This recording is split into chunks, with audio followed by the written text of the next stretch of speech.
So if we're gonna look back to its history, we are already celebrating our 49 years. And next year is, ang gagaling nyo sa math, 50 syempre.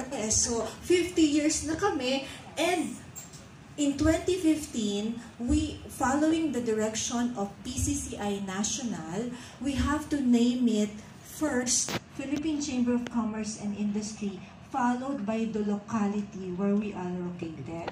Kaya naging PCCI Makati. So obviously, saan po kami nag-ooperate? Quezon City, Makati. Yes. So we are operating in Makati, and we are already celebrating our 14 years of registration in the DTI under the PCCI. Bakit ito nawawala? Yung isa, okay ba? Under the PCCI Makati name. So next year, we will celebrate our 15 years. O, diba? 15 years na tayo and 50 years. Very significant numbers for us. Next. Next.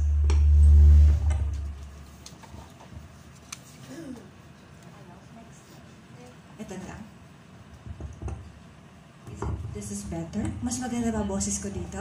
Okay, so let me read through. The Philippine Chamber of Commerce and Industry, let me discuss first what is PCCI National. Philippine Chamber of Commerce and Industry is a non-stock, non-profit, non-government business organization. So ngayong araw na to, mag-uusap tayo ng business. So, okay lang po magtanong, paano ba tayo lalago? Paano ba mag-grow ang business natin through the halal industry? Hindi po ito networking. Okay. So, huwag kayong mag-alala, walang recruitment later on. Ang goal lang namin is actually to help businesses prosper. Gusto lang namin mag-grow ang business, at the same time, let's take advantage of the halal trillion-dollar industry. Okay? So this is a business organization comprised of small, medium, and large enterprises. So isipin nyo, bakit nawala yung micro?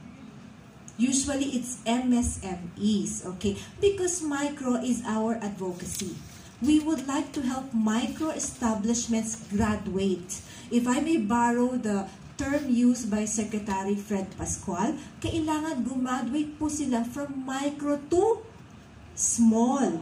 From small to medium. From medium to large enterprises. At yun po ang goal ng PCCI in general.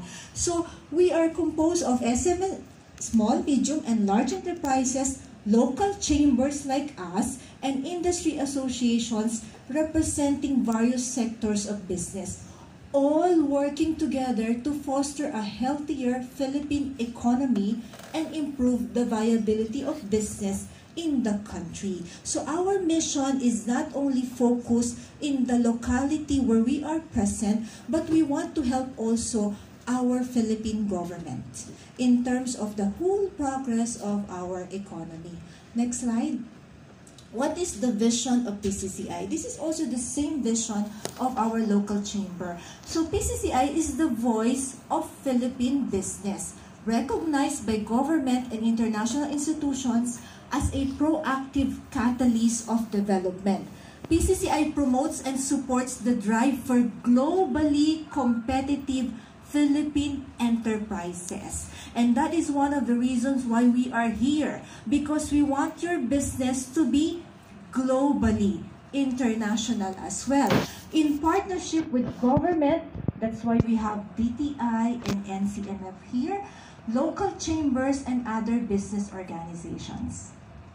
What is our mission? The main responsibility of PCCI is to provide focused advocacy for business growth and sustainable development by providing business services for the advancement of grassroots entrepreneurship, chamber development, international trade relations. That's why we also organize trade missions, okay, abroad.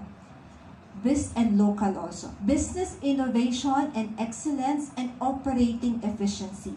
This will be achieved through a professional organization working in close cooperation with various stakeholders in public and private sectors.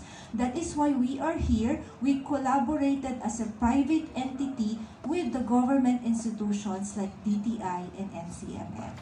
Okay? Next. So, LCCI means Local Chamber of Commerce and Industry. So, PCCI Makati is LCCI. LCCI as a defined area within the boundaries of a local government unit or several contiguous LGUs. There is also what we call PCCI Taguig. Meron din pong PCCI Quezon City. So, it depends. So, kung saan po nag-ooperate and where our trust is focused, doon po kami. Ngayon, tatanungin nyo, bakit may mga yung ibang company na nandito, hindi naman sila located sa Makati? That is okay. If you're doing business in Makati, pwede rin po yun. So, halimbawa, you are in the clothing industry and your head office is in Quezon City, but you have distributions in the malls here in Makati, pwede rin po yun. So, pwede rin po kayong umattend nitong Halal Awareness Forum. So, we have shared goals and expectations with PCCI National Organization. And it is our privilege also to use this facility as a local chamber of PCCI National. PCCI Makati does not own this building. Ito po ay sa PCCI National, but we have the privilege of using these facilities. Okay? So, welcome to our PCCI National. Kung gusto nyo, pwede kayo mag-picture taking doon. Meron dong logo ng Philippine Chamber of Commerce and Industry.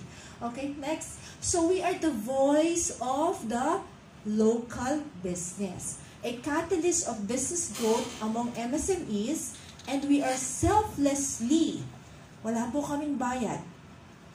We own our respective companies or company. Yung mga tumayo po kanina na in charge or members of the Halal Committee, they also own their respective companies. That's why they are here to learn also about the halal industry. We are selflessly helping. We are mentoring. We are introducing innovations to MSMEs. Okay, so what are our goals? It's divided into two parts, advocacy and services. So advocacy, we advocate and lobby for local ordinances that ease doing business and stimulate entrepreneurship.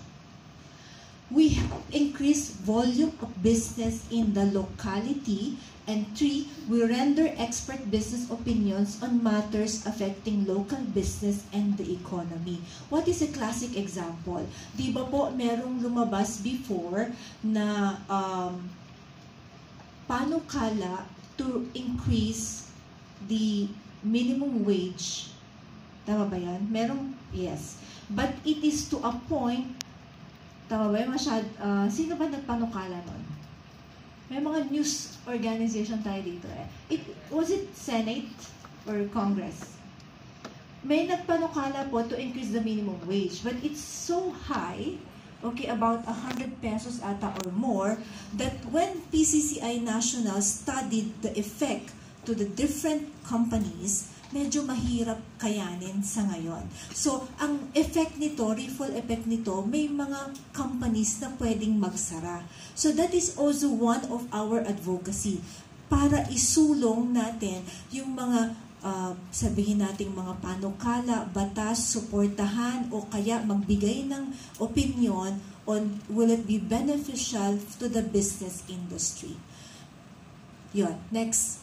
So, in terms of services, if you are part and member of PCCI Makati, we will provide you information about business and economy.